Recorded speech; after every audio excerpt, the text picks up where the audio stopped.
Ligne Rouge a enquêté, bonsoir Gilles qui est passé devant la caméra. Ligne Rouge a enquêté sur la descente aux enfers de Pierre Palmade. Plus de 2 mois après l'accident qui a grièvement blessé 3 personnes, un père de famille, une femme enceinte qui a perdu son bébé et un petit garçon. Comment Pierre Palmade en est-il arrivé là? 30 ans de démon, c'est le titre de cette enquête que vous allez voir dans quelques minutes. Regardez un extrait. Bande à l'époque, évidemment, je ne ferai pas de délation, je ne vous dirai pas de nom. Il y avait beaucoup de gens qui en consommaient. Il y avait des soirées comme ça où, au dîner, on était tous ensemble, et moi avec joie, puisque je ne suis pas l'ennemi d'une entrecôte. Mais ensuite, le petit groupe se resserrait un peu parce qu'ils avaient des envies de cocaïne. Et moi, à ce moment-là, j'allais jouer ailleurs parce que je m'ennuyais avec eux. L'humoriste affirmera plus tard que la cocaïne faisait partie de la panoplie de l'artiste. À l'époque, c'est encore une drogue rare, réservée à une certaine élite, le show business. Bonsoir. Vous avez la carte du club? C'est un produit très cher. C'est 1000 francs le gramme. 150 € aujourd'hui. Tu sais, t'as pas besoin de courir loin. Dans les lieux branchés, il y a toujours quelqu'un qui traîne dans la boîte.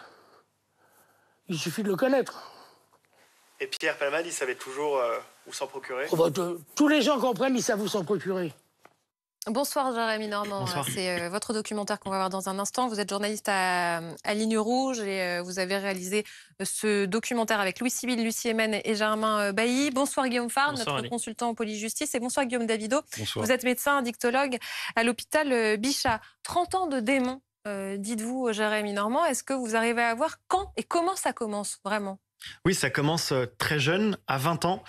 Pierre Palmade arrive de Bordeaux, où il était étudiant premier à des études de commerce. Son rêve, c'est de faire de la scène. Il monte à Paris et très vite, le succès lui tombe dessus. Il devient très vite un auteur à succès. Il écrit pour Muriel Robin, pour Bigard, pour Victoria Abril, pour Guy Bedos.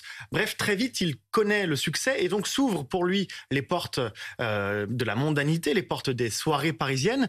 Et donc, il va se plonger et très vite se noyer dans les excès que peuvent offrir la fête. Il y a une première alerte en 1992. Les policiers retrouvent chez lui de la cocaïne. Il sera condamné pour cela 3 ans plus tard. Mais cette première mise en garde ne suffit pas parce que la drogue n'est pour lui pas qu'un élément de fête, mais aussi un refuge, une fuite en avant contre un mal-être qui le ronge depuis l'enfance, son homosexualité. C'est comme ça qu'il en parle plus tard. Et donc toute sa vie, il va se servir d'abord de la drogue et puis ensuite c'est la drogue qui bien évidemment va prendre le dessus, va envahir sa vie, va influencer totalement sa carrière où il va annuler de nombreuses représentations jusqu'à la découverte d'une dernière drogue, les drogues de synthèse qui permettent le chemsex, cette pratique sexuelle à haut risque. Et là, il avait complètement perdu le contrôle jusqu'à cette fameuse soirée du 10 février. Oui, on voit bien la spirale, le piège que représente la drogue. Parce que quand on regarde le reportage, on se demande même si à un moment, il ne se demande pas si c'est la cocaïne qui l'a fait. Si c'est grâce à la cocaïne qu'il est le génie humoristique que nous avons pu aimer. C'est vrai que c'est une drogue qui est souvent utilisée dans le milieu, des célébrités et parce qu'il y a un certain pouvoir créatif.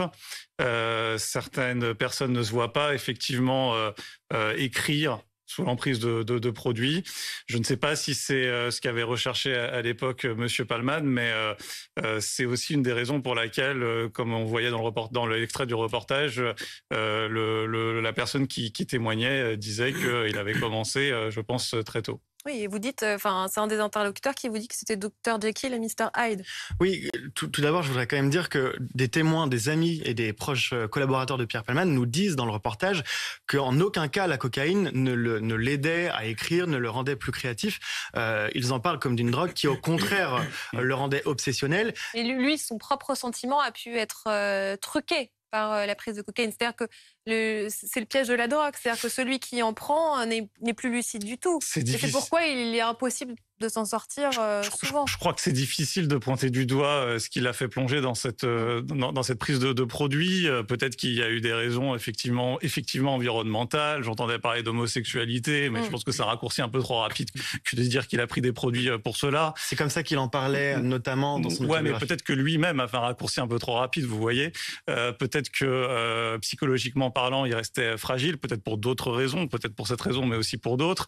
Ça lui aurait peut-être permis de surmonter surmonter, on va dire, cette période-là. Donc, c'est difficile à dire. Effectivement, en dehors du renforcement du pouvoir créatif de la cocaïne, ça reste quand même un bon psychostimulant, un bon excitateur, et ça permet effectivement de se redresser quand on est au fond du trou. Je vous laisse terminer votre phrase, Jérémy. En tout cas, ça lui faisait perdre complètement le contrôle de lui-même. L'un de ses amis raconte dans le long format qu'un soir, en rentrant de boîte de nuit, sous l'emprise de cocaïne, Pierre Palmade va croiser un inconnu dans la rue et va lui proposer pour 500 € de passer la nuit avec lui.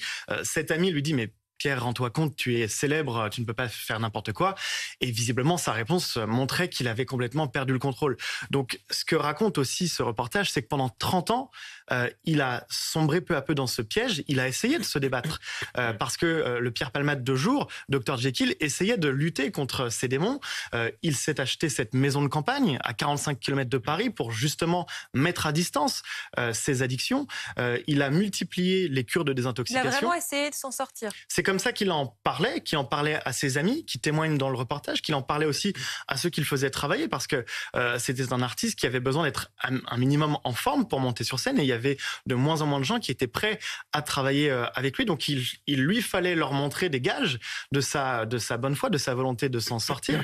Et notamment dans le reportage témoigne le dernier producteur qu'il a fait monter sur les planches et il nous explique très clairement que en 2022 proposer un contrat de scène à Pierre Palmade, c'est pas comme avec n'importe quel artiste, il fallait prendre beaucoup de précautions parce qu'on le savait, Pierre Palmade pouvait annuler des spectacles parce qu'il ne se réveillait pas, parce qu'il n'était pas en condition.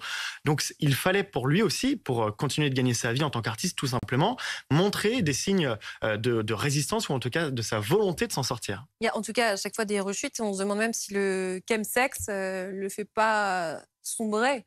En tout cas, davantage. C'est comme ça qu'il en parle notamment devant le juge après l'accident. Il dit qu'il a découvert cette nouvelle drogue de synthèse donc qui permet des activités sexuelles très longues, très stimulées, mais qui rend complètement fou, hein, on peut le dire comme ça, sous votre contrôle. Et donc, il avait découvert ces drogues-là il y a 2 ans. Il était tombé très vite complètement accro.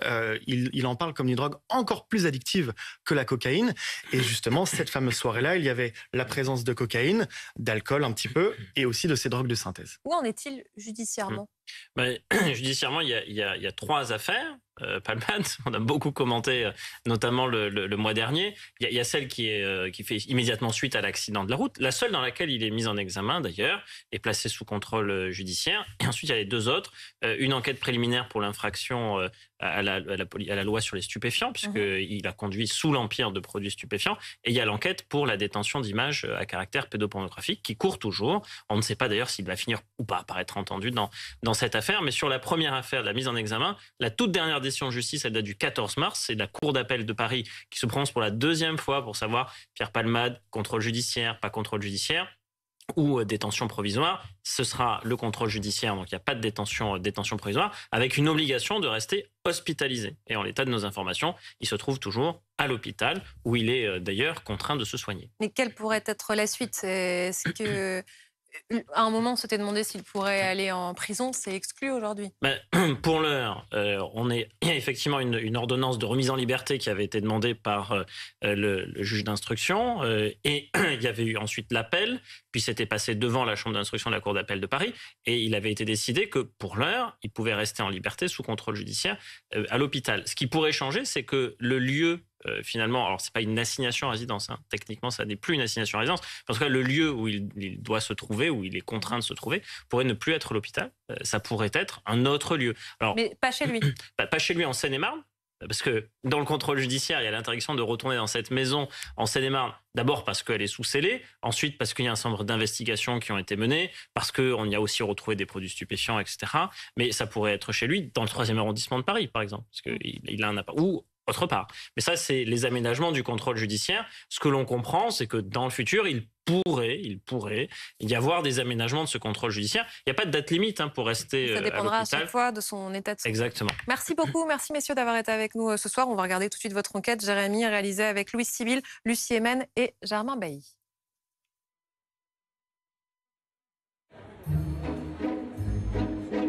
Pierre Palmade, P-A-L-M-A-D-E. C'est important de bien retenir le nom d'un artiste quand il débute. J'ai tellement envie qu'on reparle de mes sketchs dans 20 ans. D'où vient ce goût pour la scène, le comique? J'ai l'impression que si je fais pas rire, personne va me regarder. Monsieur Pierre Palmade.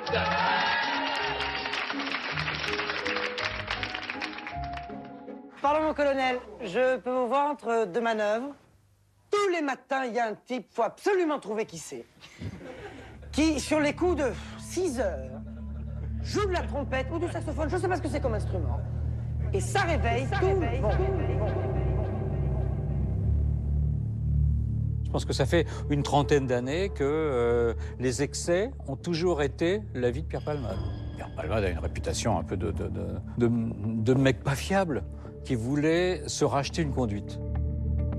Pierre Palmade, ce producteur de spectacle rêvait de le faire monter sur scène. Alors en octobre dernier, avec son associé, il propose à la star d'être la tête d'affiche d'un grand show de l'humour en compagnie de jeunes talents du rire. Une prise de risque, car à l'époque, dans le milieu du showbiz, on sait que Pierre Palmade n'est pas au mieux de sa forme. On appelle évidemment Pierre Palmade qui nous dit tout de suite « mais très bonne idée, je viens, je fais plus beaucoup de one-man show, ça va me remettre un peu en selle, etc. etc. » Donc absolument ravi. Bon, c'est vrai que on était un peu anxieux. Parce qu'il a planté beaucoup de gens, donc oui, beaucoup de spectacles ont été annulés de Pierre Palmade qu'on attendait et pour lesquels il n'est pas venu. Et d'ailleurs lui-même le savait puisqu'il nous a dit « prévenez-moi bien 3 jours avant que je sois bien dans un état psychologique, physique pour venir faire le spectacle ». Donc oui. On arrive au 21 octobre, qui était donc la date du spectacle au Théâtre du Val d'Hier. On était déjà en train de répéter avec les autres humoristes, on allait voir un peu avec la communication de la salle si tout allait bien. Palmade. Il était à son domicile parisien. Nous, à 18h30, on l'attendait donc sur le plateau pour faire les raccords, lumière, son micro, etc., etc. Pierre ne nous passe pas un coup de fil, il nous passe 4 ou 5 coups de fil pour nous dire « j'arrive, rassurez-vous ». Je pense que quelque part, tout le monde s'attendait à ce que ils viennent pas, voilà. Et finalement, il a surpris. Pierre arrive avec son costume de scène, etc. Et il se tourne vers moi et puis il me dit « mais ce sera plein ce soir ?» Je dis, évidemment, Pierre. Parce qu'il me dit, mais parce que le nom de Pierre Palmade, ça fait venir encore. Et il était presque très étonné. Et effectivement, quand on a commencé le spectacle à 20h30, 20h25, il était derrière le rideau à regarder, il voyait que c'était archi comble. Il s'est dit, mais j'en reviens pas. Donc le rideau se lève. On a refait le Scrabble, 3-4 sketchs vraiment emblématiques de Palmade, mais il commençait les phrases, le public les finissait. Et là, il était mais aux anges, aux anges. Un petit mot sur la soirée, chacun est venu avec son univers, et c'était bien. On ne s'est pas marché les uns sur les autres, on a chacun venu proposer ce qu'on a dans la tête, ce qu'on a dans le cœur et ce qu'on a dans le ventre, et puis j'ai l'impression que ça touchait tout le monde. Tant mieux. Ce 21 octobre, il ne sait pas que ce sera la dernière fois qu'il va monter sur scène avant l'accident. Dans exactement 3 mois et 20 jours, Pierre Palmade, l'un des humoristes les plus populaires de France, va causer un grave accident de la circulation après avoir consommé de la cocaïne et des drogues de synthèse. Il blessera 3 personnes, un enfant de 6 ans, son père et sa belle-sœur enceinte de 7 mois. Son bébé ne survivra pas. Quand il prenait la voiture comme ça, personne ne lui disait c'est dangereux, tu ne devrais pas conduire. Tout le monde était trop défoncé pour dire ce genre de choses. Quand on touche à ces substances, on perd totalement la notion de l'espace qui nous entoure. On n'a pas le droit de dire ça devait arriver. Mais c'était prévisible. Je savais que ça allait se passer un jour. Si on dit ça devait arriver, ça veut dire que tous ceux qui ont laissé le véhicule rouler sont des complices. Mis en examen pour homicide involontaire et blessures involontaires, Pierre Palmade a interdiction de quitter l'hôpital où il est soigné contre ses addictions. 30 ans de démons qui ont transformé la vie du comédien en enfer jusqu'à provoquer l'irréparable ce soir de février sur une route de campagne.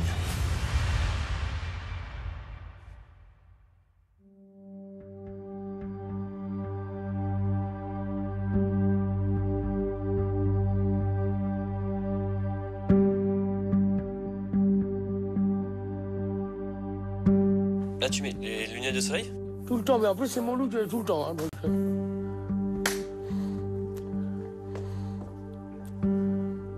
Quand Quand est-ce que vous rencontrez Pierre Palmade pour la première fois?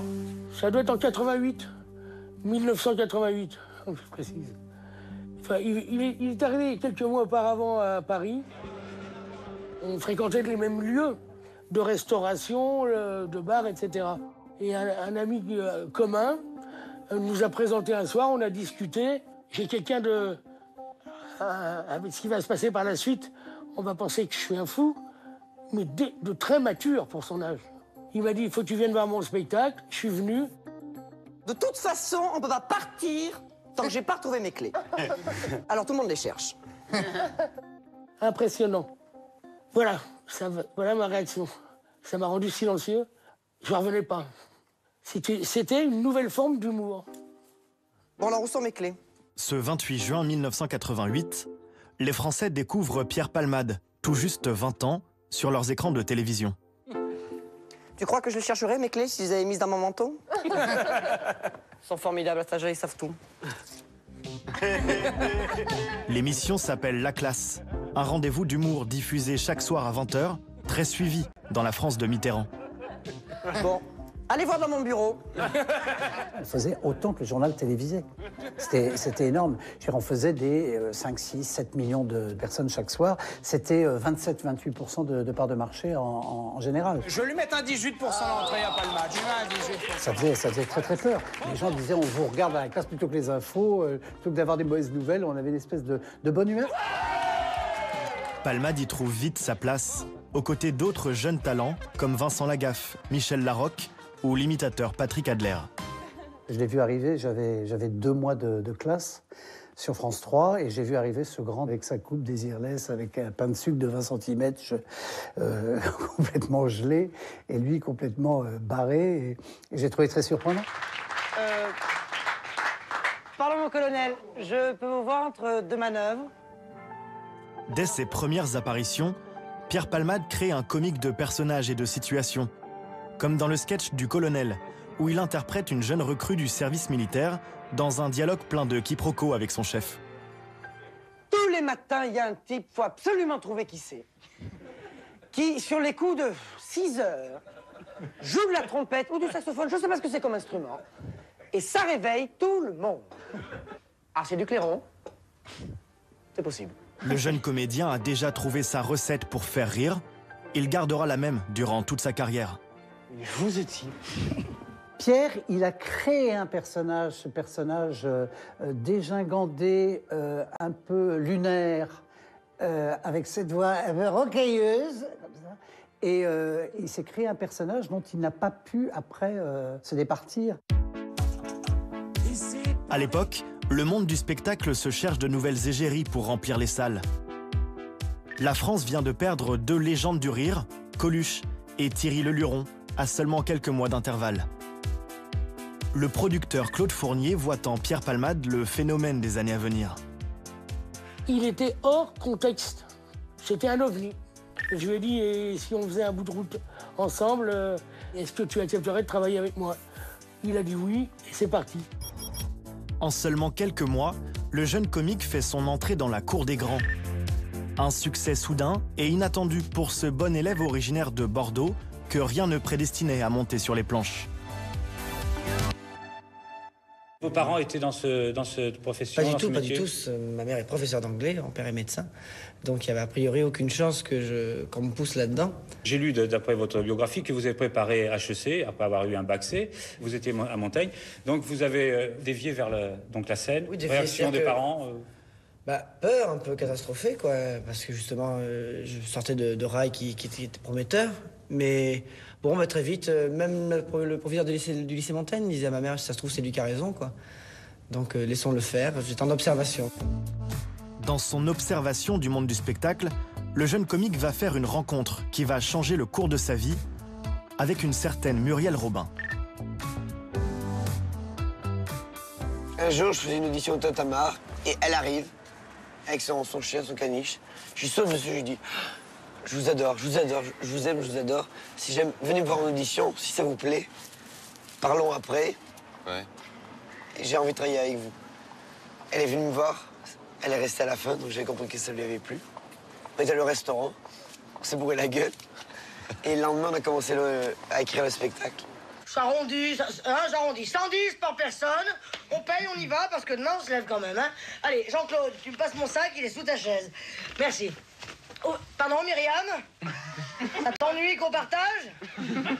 T'as pris qu'une salade.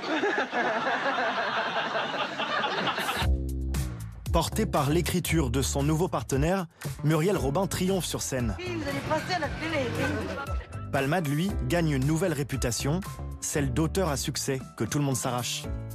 On attendait l'arrivée d'un Pierre Palmade pour l'écriture. C'était ce que recherchait Muriel Robin, même Jacqueline Maillan, pièce montée. Il a écrit pour Jacqueline Maillan. Il arrive de Bordeaux, il écrit pour Jacqueline Maillan. C'est un truc de dingue. Pour Guy Bedos, et puis après, il y a eu pour Pierre Richard, pour Victoria Abril, pour Michel Larocque. C'était une réussite à laquelle il n'avait même pas osé rêver.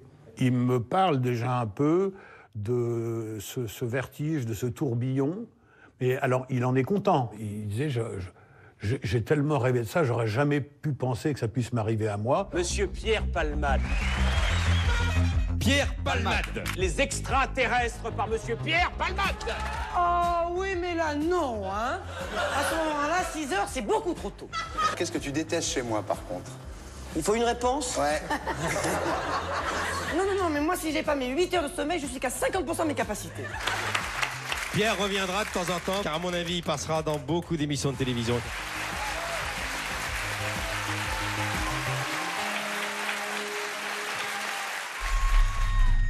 Cette célébrité soudaine commence déjà à lui monter à la tête. Pierre Palmade se prend très vite au jeu de la star. Il m'invite au restaurant. À la fin, je dis bon, je vais payer. Il dit non. Et le serveur, il dit « Amenez-moi l'addition et le livre d'or ». Et j'ai été soufflé. Je me suis dit « Mais quel panache, quelle audace, quelle arrogance en même temps ». Et ça, c'est Pierre. Une fois qu'il a la reconnaissance de ses pairs, des journalistes, de la profession, il lui faut autre chose. Et en gros, ça voulait dire attention, faites attention, je fais déjà partie des grands. Eh ben dites-le, on s'étouffe après nous. Seulement le succès, il faut savoir le gérer. Est-ce que Pierre était armé pour gérer le succès? Ça, c'est un autre problème.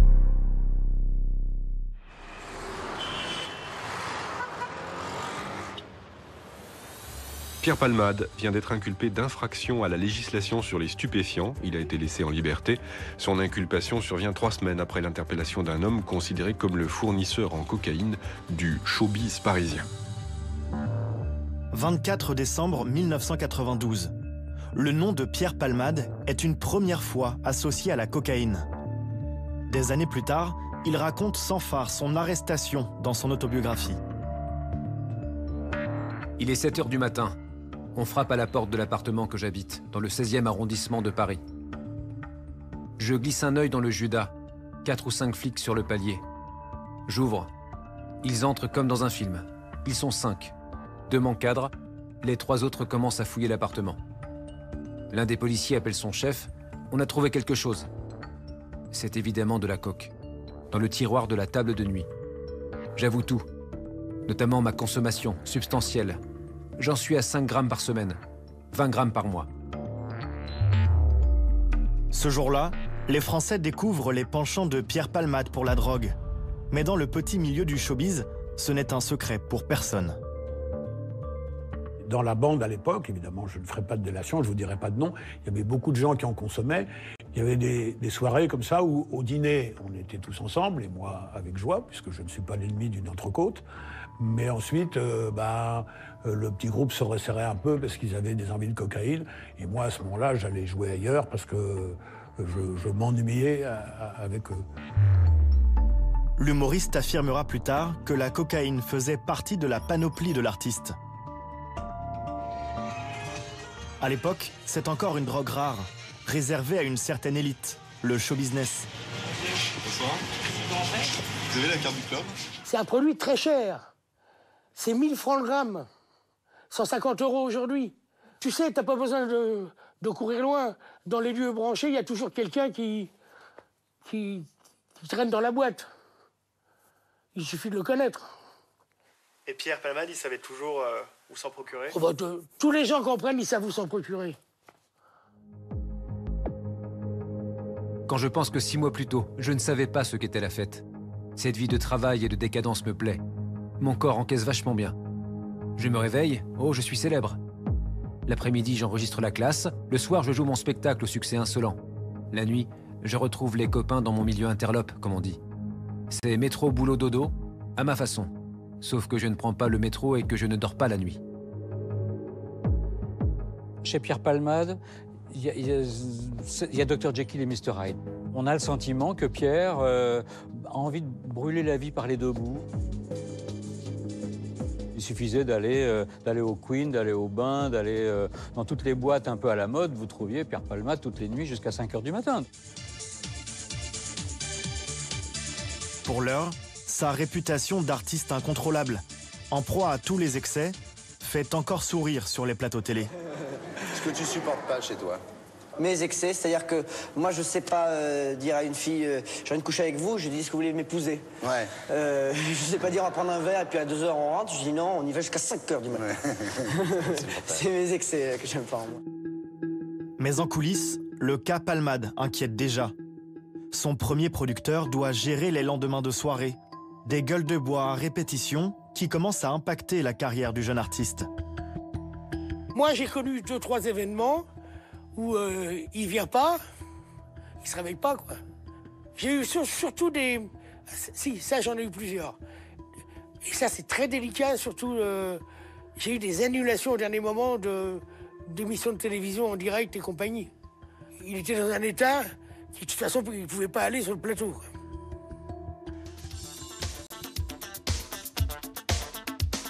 À l'aise devant les caméras, Palmade balaie les critiques et revendique son droit à la fête. Tout le monde dit « Ah, Palmade, il fait tard. Montrez-moi un jeune, foutez un jeune de 23 ans qui vit ce que je vis. Ça m'étonnerait qu'il n'ait pas envie de faire la fête comme je le fais. » En réalité, la fête et ses paradis artificiels sont d'abord un refuge, une fuite en avant contre un mal-être qui ronge le comédien depuis l'enfance, son homosexualité. J'ai grandi avec l'homosexualité qui était un délit, qui était donc pénalisé, qui était aussi honteux. Donc, dans la tête d'un enfant, ça marque. Et comme on n'en parlait pas, de 0 à 20 ans, à Bordeaux, je me dis, bon, j'ai quelque chose de confus en moi, je ne sais pas ce que c'est, je ne dois pas être normal. Et je suis arrivé à Paris, où là, il y avait un milieu gay, la nuit parisienne était très accueillante pour les homos. Et là, je me suis éclaté. Mais trop. Je suis parti parce que j'ai découvert l'alcool et la drogue qui m'ont aidé à ne plus me juger mal en tant qu'homo. Parce qu'à l'époque, je me jugeais mal. Je me dis, oh merde, pourquoi je suis homo? Ça aurait été tellement plus simple d'être hétéro. Un complexe qu'il tente parfois de tourner en dérision dans ses sketchs. Il y a un sketch où il essaye de dire à un ami qu'il est homosexuel et cet ami ne le comprend pas. Et c'est drôle parce que plus il essaye de le dire, plus l'ami croit à autre chose. Qu'est-ce que tu penses de l'homosexualité? Homosexualité. C'est dégueulasse. À une époque, il entendait l'assumer. Puis à un moment donné, je pense que des productions qui l'accompagnaient lui ont dit « Ah, ce serait peut-être bien de la cacher un peu. » Voilà. Je me disais, qu'est-ce que ça me ferait si un copain m'annonçait comme ça qu'il était homosexuel? Hein? Ça devrait pas exister? Pareil. Oh, je pense comme toi, c'est drôle. Rapidement, son homosexualité n'est plus un secret pour personne. L'artiste multiplie les aventures d'un soir, mais il ne s'en satisfait pas. C'est alors auprès d'une femme qu'il va trouver l'amour. Ce 30 juin 1995, il épouse la chanteuse Véronique Sanson, de 20 ans son aînée. On n'est pas anxieux de l'engagement, on est anxieux de pas trébucher dans sa robe, par exemple. On n'est pas anxieux. C'était émouvant, moi, depuis hier. Je suis contente que ça arrive, quoi. Ça y est, ça se fait, quoi. Des noces très médiatisées, comme pour prendre la France à témoin de leur union. C'est un mariage inattendu. C'est vrai qu'on s'attendait pas du tout à ce qu'ils se marient, ces deux-là. Je t'envoie comme un papillon à une étoile. Le mariage avec Véronique Sanson a d'abord fait rire. D'abord parce qu'on ne peut pas dire d'un côté je revendique mon homosexualité et puis de l'autre côté elle a épousé une chanteuse, etc. Mais je pense qu'il y avait un vrai amour entre les deux. Je pense qu'il y avait vraiment quelque chose d'extrêmement sincère. Ni l'un ni l'autre n'avaient rien à gagner. Il a toujours voulu être normal tout en sachant qu'il était différent dès le départ. C'était sincère, j'imagine. Bien sûr. Non, parce que tout le monde a rigolé à l'époque, je vous cache pas. Hein. Je sais, c'était très blessant. C'était l'époque où je n'aimais pas être homo, je ne me reconnaissais pas dans le milieu gay. Et quand j'ai vu cette femme qui tombait amoureuse de moi, qui était Véronique Sanson, je me suis senti moins seul, heureux. Je voulais être aimé par elle. Et du coup, je suis tombé amoureux d'elle. Et voilà, tout homo que j'étais, eh ben, je préférais être avec elle qu'avec un garçon. Leur idylle durera 9 ans et les deux artistes resteront amis après leur divorce en 2004. De nouveau seul, Pierre Palmade replonge de plus belle dans la fête sans limite. Son allié dans cette fuite en avant, l'argent, qui lui assure d'être toujours accompagné. Il faut savoir que Pierre a rapidement gagné beaucoup d'argent, donc il s'est mis à alimenter beaucoup de réseaux, beaucoup de gens aussi. Pierre, il donne tout. C'est un affect énorme. C'est la générosité du type qui veut pas être seul. Pierre, il gagne des sous, il casque. Les copains, les machins et tout. On allait tous les soirs manger ensemble. Il y avait toujours 3-4 personnes. Et c'est plus souvent Pierre qui a payé que moi. Le succès, c'est beaucoup d'argent, mais du coup, on distribue, du coup, on achète, du coup, tout. On a l'impression que tout peut s'acheter. Désinhibé par la cocaïne, l'artiste est prêt à tout pour ne pas rentrer seul. Je l'ai vu un soir où il était complètement sous coke, dire à un mec je te donne 500 balles, j'en ai rien à foutre, j'ai envie de toi. Je me dis, mais t'es fou, Pierre, t'es un mec connu. Il faisait pas l'effort, il me dit casse-toi, toi, tu m'emmerdes. Sous emprise, Palmade semble inarrêtable. Mais pour l'instant, c'est seulement sa vie qu'il met en danger. Jérémy Bellet a été témoin de ces dérapages. Pendant plusieurs mois, entre 2019 et 2020, ce jeune mannequin a entretenu une relation amoureuse avec l'humoriste. Très vite, il réalise que la drogue change considérablement le comportement de son compagnon. Chaque fois que je le voyais, c'était le même schéma. C'est-à-dire qu'on pouvait par exemple aller au restaurant, c'était merveilleux.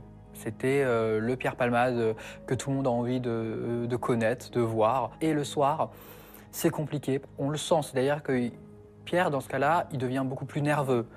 Il va avoir le regard un peu fuyant, il va plus être dans nos conversations, il va être dans un empressement, il va tout de suite me dire faut qu'on rentre. Il avait toujours en effet de la cocaïne chez lui. Et malheureusement, après, il va plus être maître de lui-même en fait. C'est là où c'est très compliqué et c'est dangereux. Le jeune homme s'inquiète aussi de la facilité avec laquelle la star livre ses coordonnées à ses visiteurs. C'est quelqu'un qui n'est pas prudent. Il donne son code, son numéro, l'étage de son appartement à qui veut bien l'entendre, à des dealers, mais moi le premier. C'est-à-dire que lors de notre première rencontre, il m'a donné sa propre adresse. Il m'a dit si tu veux monter avant, voilà, les codes, etc. Sa vie est un éternel danger au quotidien. Un soir d'avril 2019, il se fait rattraper par la justice une seconde fois. Pierre Palmade invite chez lui un homme sans domicile fixe d'une vingtaine d'années, rencontré dans un bar. Ils passent la nuit ensemble et consomment de la cocaïne. Mais lorsque l'humoriste lui demande de partir, une dispute éclate. Le jeune homme menace alors de détruire sa carrière. À tel point que finalement, en tout début de matinée, c'est l'humoriste lui-même qui va appeler la police. La police va se déplacer chez lui, se rendre compte qu'effectivement l'appartement est sans dessus-dessous. Et ce jeune homme qu'il a rencontré dans un bar dit « Oui, j'ai réagi comme ça parce que Pierre Palmade m'a violé ». Le comédien est alors placé en garde à vue, mais son accusateur admet rapidement avoir menti. Pierre Palmade écopera tout de même d'une amende de 1 500 € pour acquisition et usage de stupéfiants. Cette nouvelle mise en garde ne suffira pas à l'éloigner de ses démons. L'artiste a franchi une ultime limite dans ses excès. Il a découvert une nouvelle drogue qui permet une activité sexuelle à haut risque, le chemsex. Chemsex, vous avez la réponse, vous voyez, pour chemical sex, c'est du sexe dopé, des hyperactivités sexuelles dopées par un certain nombre de molécules. Le dinosaure de ces molécules, il s'appelle la cocaïne, et maintenant on est avec des molécules dites de synthèse, qu'on appelle les catinones. Il y en a une qui est un peu plus connue que les autres, la 3-MMC, qui est consommée de plus en plus parce que c'est une sorte de super cocaïne retard qui permet de faire des marathons du sexe pendant 48 heures, 72 heures et de repousser ses limites à la fois des sensations et de la relation sexuelle. Tout se passe chez moi, avec un mec, 2 ou 3. Ce sont de longues heures qui durent toute la nuit, parfois la journée suivante. On rit, on regarde la télé, on parle, on est à poil, on fume, on couchaille ensemble et on recommence. C'est une orgie amusante. Des sessions parfois totalement débridées, comme le raconte sous couvert d'anonymat Camille, cette habituée aux parties de chemsex avec Pierre Palmade depuis 2019. Ça ressemble à quoi, une soirée chemsex? Soirée chemsex, on commence tout de suite par commander chez les vendeurs. Ouais. Ils nous ramènent tout ça et puis... C'est quoi tout ça? C'est de la cocaïne, des drogues de synthèse aussi, ouais. Genre la 3-MC. Et on choisit comment on veut le prendre, donc soit on le sniffe un moment, puis après on l'injecte. Ouais. Ça. Et ça donne quoi? Ça procure quoi? Ça ouvre la porte de l'esprit, on va dire, à pouvoir penser à toutes les choses les plus tordues, perverses ou excitantes qui soient parfois. Des jeux de rôle, faire venir des gens et leur faire croire une situation et voir ce qui se passe. Un petit peu. Des scénarios? Des scénarios, voilà. Il pouvait y avoir combien de personnes dans ces soirées?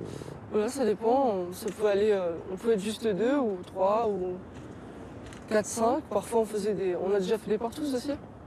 Quand on consomme de plus en plus et qu'on abuse de ces substances, on devient juste totalement obsédé sur une idée qui est peut-être d'aller plus loin, d'aller plus fort, si je prends une image sexualisée, d'avoir plus gros, de faire plus mal ou d'avoir plus mal, ce qui peut être compliqué avec la coke et d'autres substances qui en plus anesthésient. Je me réveille allongé sur la moquette, le nez en sang. Les mecs avec qui j'ai couché sont partis depuis longtemps, me laissant me démerder tout seul. Les douches ne me font pas forcément du bien. Parfois, je suis tellement en manque que je picole au lieu de me laver. Je ne fais de mal à personne, sauf à moi. À force de repousser toujours plus loin la limite, Pierre Palmade a perdu beaucoup d'amis. Plusieurs producteurs ont jeté l'éponge, lassés de voir leur artiste de moins en moins capable d'assurer le spectacle. Son public aussi s'est éloigné. Le nom de Palmade ne remplit plus les salles comme avant. Mais ses amis les plus proches refusent pour l'instant de l'abandonner. Ils vont alors être les témoins de son combat contre la drogue.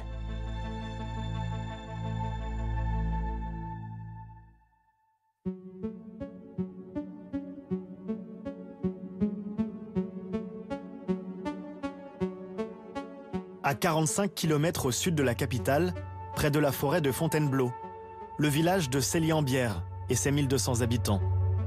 C'est ici que Pierre Palmade a trouvé refuge il y a 5 ans, pour s'éloigner, disait-il, des nuits parisiennes et de leurs pièges. Le comédien habite ce corps de ferme cossu, situé en plein cœur du village, une propriété en pierre de 430 mètres carrés qu'il a rénovée. Un havre de paix où il espère se ressourcer, écrire ses spectacles, et surtout tourner une page de sa vie, celle de la fête, de l'alcool et de la drogue. Le jour où il m'a invité dans cette maison-là, il m'a dit, tu vois, cette maison-là, ben, je l'ai acquise parce que c'est là que elle va m'aider à guérir. Là, je vais guérir, là, je vais être bien. Là, je suis en train de me rendre compte à quel point c'est bien un petit feu de bois dans la cheminée et un bon verre d'eau et une une bonne tartine de Nutella, parce qu'on n'est plus sous les influences, et puis parce que l'environnement est plus de nature à vous aider à tenir votre résolution. Voilà, c'est-à-dire qu'à Paris, vous descendez en bas dans la rue, ça y est, vous pouvez avoir de la cocaïne au coin de la rue. Chaque jour ou presque, l'artiste partage son quotidien dans de courtes vidéos humoristiques à destination de son public qu'il publie sur Instagram. Allô? Oui? Oui, d'accord, je te rappelle parce que là, je fais une vidéo. Chérie, où sont les clés de la voiture? À la campagne, on trouve de tout. Si on cherche bien, on trouve des trucs incroyables qu'on ne trouve pas en ville. Voilà, regardez, ce sont des langoustines de campagne. Hop, un ver de terre. Oh, qu'il est joli celui-là. Bah là, on trouve un pain de campagne, ça c'est normal. Bon, tant pis, j'y vais en volant. Très drôle. Très, très drôle. Il n'y a que lui pour faire ça. Et je me disais, ça lui fait du bien, la campagne. Il doit fumer de l'herbe, semer l'herbe de son parc. Mais je trouvais ça très drôle, je le suivais. Et puis on était nombreux, parce qu'il y avait à chaque fois 13 000, 15 000, 20 000. C'est bien ce qu'il a fait de s'être installé à la campagne. Ça prouvait qu'il avait envie, il a toujours eu envie de s'en sortir, Pierre. Un exil volontaire à la campagne. Et des confidences à ses proches sur son envie de sortir de la dépendance. Il en parlait énormément, ça l'aidait d'en parler, semble-t-il. Comme il avait promis à Régine avant-hier, à Muriel Robin le lendemain, et à moi le surlendemain, et à Michel Larocque après-demain, évidemment, il disait « Putain, il faut que je tienne ma parole, parce que sinon ces quatre-là, au moins, vont me prendre pour un rigolo. » Donc ça l'aidait d'en parler, de nous dire « Non, ça y est, là, je crois que c'est bon. Puis en tout cas, regardez voir, ça fait, je sais pas quoi, 1 mois et demi que je ne suis qu'au jus d'orange. » Bon, Pierre, on disait... Voilà. En 2019, il choisit de rendre public son combat contre la drogue. Dans son autobiographie, il confesse ses multiples addictions, devenues des maladies. Addiction à l'alcool combinée à l'addiction à la cocaïne. Oui, qui entraîne en plus une addiction au sexe. Ouais. C'est surtout qu'on n'est pas prévenu que ça va être une addiction. On pense que c'est un plaisir. Les gens disent « Oh, je suis un fêtard. Oh, je suis un épicurien. » Non, non, non, non, non, non. On est un alcoolique, un toxicomane et un accro au sexe. Et ça devient un poison petit à petit. C'est une maladie progressive. Et voilà. Et la coke, c'est la plus sournoise parce qu'on croit qu'on peut arrêter quand on veut. Et c'est faux. Pour essayer d'en guérir, il multiplie les cures de désintoxication. Mais à chaque fois, il replonge sitôt sorti. 2 ans avant l'accident, il va tenter une fois encore d'échapper à ses démons à plus de 1700 km de chez lui. Il s'envole alors pour la Tunisie, direction la Villa Paradiso, une clinique haut de gamme spécialisée dans le traitement des addictions. Le comédien doit y suivre une cure de 28 jours pour un montant de 15 000 €. Le directeur de la clinique a refusé nos demandes d'interview. Allô? Je vous appelle pour vous dire que l'entretien visio, ça ne sera pas possible. On ne communique pas avec la presse. Voilà. Pour en savoir plus sur le contenu de la cure, nous avons contacté un autre responsable du centre. La dépendance est une maladie qui est incurable. Par contre, on peut vivre avec sans consommer. Et pour arriver à ça, il y a un programme de réhabilitation qui est composé de psychothérapie quotidienne, d'une remise en condition physique, de thérapie artistique, avec des groupes de parole. Dans l'établissement, il y est 24 heures sur 24. Oui, exactement. Est-ce qu'il peut se déplacer librement? S'il sort du centre sans l'accord de l'équipe médicale, la prise en charge elle doit être interrompue. J'essaie de parler avec lui pour essayer de lui expliquer pourquoi c'est pas possible. Mais si la personne n'a plus envie de continuer à faire sa thérapie, elle est libre de sortir. On ne peut pas garder quelqu'un de force. C'est ce qui va arriver à l'humoriste français. Un membre du personnel présent lors de son admission à la clinique a accepté de nous en dire un peu plus. Il décrit un homme très affaibli. Pierre Palmade a rejoint la clinique dans un état physique et psychologique instable. Le sevrage était très difficile et les signes de manque intenses. Il était introverti et répondait peu aux tentatives de l'équipe de le faire parler. Selon cette source, il a finalement quitté la clinique au bout d'1 semaine de cure seulement. De retour en France, Pierre Palmade est vite rattrapé par ses addictions. Et cette fois, ce n'est pas seulement sa propre vie qu'il va mettre en danger, mais celle des autres.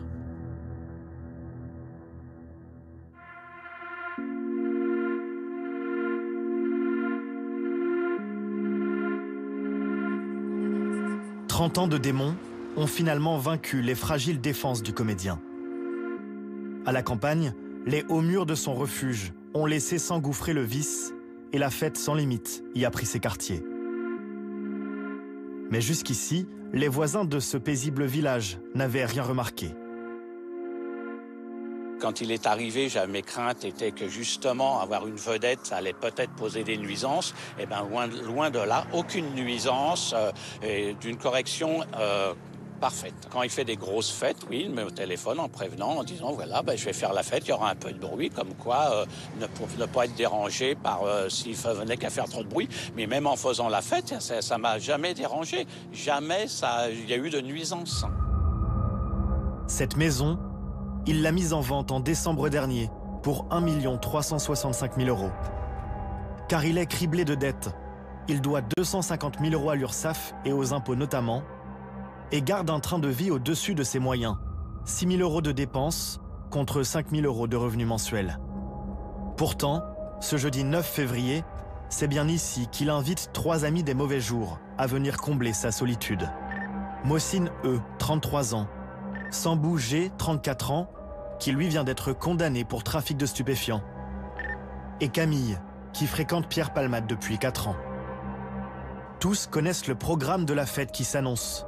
Cocaïne, drogue de synthèse et sexe, plusieurs jours d'affilée.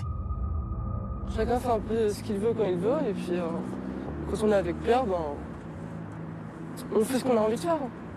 Cette nuit-là, vous consommez quel type de stupéfiants? Pareil, la cocaïne et des drogues de synthèse. Ouais. Des médicaments aussi. Des médicaments? Oui, pour pallier l'effet de la coke. Dans quel climat? Un climat festif. Le lendemain midi, le jour de l'accident, Pierre Palmade prend sa voiture une première fois. Quand il prenait la voiture comme ça, personne ne lui disait c'est dangereux, tu ne devrais pas conduire. Tout le monde était trop défoncé pour dire ce genre de choses. Accompagné de Camille et Mohsin, l'humoriste se dirige vers la pharmacie du village voisin. À l'intérieur, Mohsin demande à acheter plusieurs seringues stérilisées. Elles sont en vente libre, sans ordonnance. De retour à la maison du comédien, une dispute éclate entre Pierre Palmade et Camille, qui décident alors de quitter la fête. Moi, à la fin, j'ai senti que j'étais trop, je suis partie. D'accord, c'est pour ça que vous êtes parti? Oui, voilà, ça ne va à rien. D'accord. Il allait faire venir d'autres personnes et en faire partir d'autres. Ah, c'était parti pour durer encore un petit moment, selon vous? À la nuit tombée, peu avant 19 h, le comédien sort à nouveau de chez lui et monte à bord de sa voiture, accompagné cette fois de Mohsin et Sambou. Celui-ci va expliquer aux policiers, mais avant de prendre le volant, mon camarade, Sambou G, a proposé justement à Pierre Palmade de conduire parce qu'il n'était pas en état. Et Pierre Palmade a refusé. Il voulait conduire alors que 30 minutes avant, il était encore en train de s'injecter des drogues de synthèse. Les 3 hommes prennent la route, direction le magasin Carrefour de Villiers-en-Bière, situé à une dizaine de minutes en voiture. Au même moment, à quelques kilomètres, à Damary-les-Lys, une autre voiture s'engage sur la chaussée, celle de Yüksel Yakout. Avec son fils Devrim assis à l'arrière, il raccompagne chez elle sa belle-sœur, enceinte de 7 mois. La voiture passe le rond-point qui mène au magasin Carrefour et s'engage sur la départementale D372. Juste derrière, un 3e véhicule, conduit par un homme de 87 ans. Je roule à 60, 62, je sais puisque je suis la voiture depuis le rond-point. Je suis à 40 mètres derrière. Face à eux, une Peugeot 3008, la voiture conduite par Pierre Palmade. La voiture arrive en face, et arrive à la hauteur de la voiture, elle donne un coup de volant et la percute de plein fouet. La suite est racontée par la passagère à son avocat depuis son lit d'hôpital.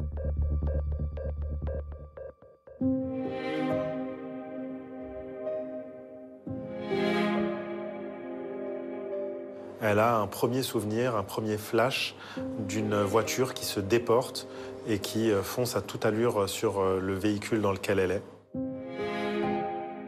Elle a un second souvenir une fois que l'accident a eu lieu. Elle se souvient avoir ramassé le peu de force qui lui restait pour essayer d'aller extirper l'enfant à l'arrière du véhicule, mais sans y parvenir, parce qu'une fois à l'extérieur de l'habitacle, elle va s'effondrer au sol et ne plus pouvoir rien faire, mis à part se concentrer sur son bébé. Et le troisième souvenir qu'elle a, c'est la concentration qu'elle avait à l'endroit de son bébé.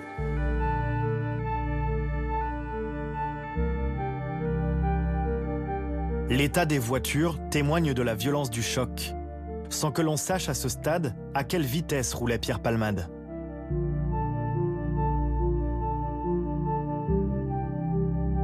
Les victimes ont aussitôt été évacuées à l'hôpital, mais les médecins n'ont pas pu sauver le bébé que portait la passagère. Elle restera hospitalisée plusieurs jours avant de pouvoir rentrer chez elle.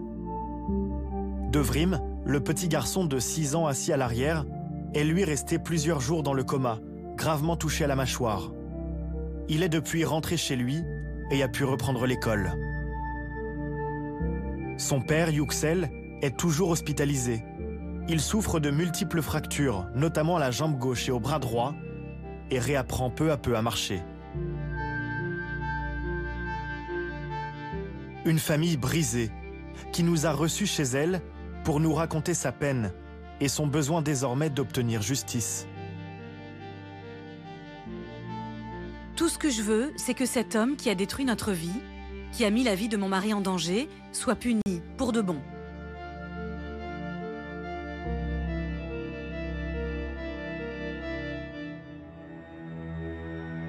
Que s'est-il passé dans la voiture que conduisait Pierre Palmade? Nous avons contacté ces 2 passagers qui avaient pris la fuite après la collision. Le premier, Sambou G, nous a reçus chez lui en banlieue parisienne et nous a confié être très perturbé depuis le drame. Selon lui, juste avant l'accident, Pierre Palmade aurait reçu un texto sur son téléphone portable qu'il lui aurait demandé de lire avant de dévier soudainement sur la gauche. Mohsin, a lui affirmé aux enquêteurs qu'il dormait à l'arrière de la voiture avant l'accident. Nous l'avons contacté par téléphone. Vous vous souvenez un petit peu du contexte dans lequel l'accident s'est produit? Honnêtement, je peux pas parler de ça, en fait. En ce moment, je peux pas parler de ça. Pourquoi? Je suis pas prêt à parler de ça. Parce que les souvenirs sont douloureux? Non, en fait, j'ai pas de souvenirs. En ce moment, je suis pas encore prêt pour parler de ça. Blessé dans l'accident, Pierre Palmade va passer 1 semaine à l'hôpital. Confronté aux analyses toxicologiques qui révèlent la présence de cocaïne dans son sang, il reconnaît devant le juge l'inconscience d'avoir pris la route et exprime aussitôt son effroi lorsqu'il apprend ce qu'il vient de provoquer. Je suis complètement catastrophé d'avoir mis en danger la famille que j'ai percutée. Je suis obsédé par ça.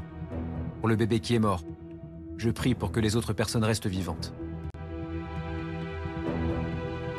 L'humoriste est alors mis en examen pour homicide involontaire et blessures involontaires, mais il échappe pour l'instant à la détention.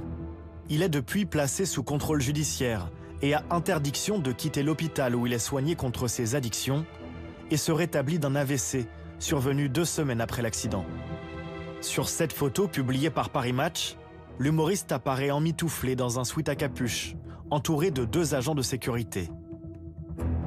Combien sont-ils aujourd'hui à lui rendre visite? La plupart des personnalités qui l'ont accompagné au cours de sa carrière restent aujourd'hui silencieuses. Beaucoup invoquent leur respect pour la souffrance des victimes, comme Muriel Robin, un peu plus d'1 mois après l'accident. Je pense essentiellement aux victimes. Voilà, cette tragédie, parce que le papa est encore à l'hôpital, on n'est même pas sûr qu'il soit rentré.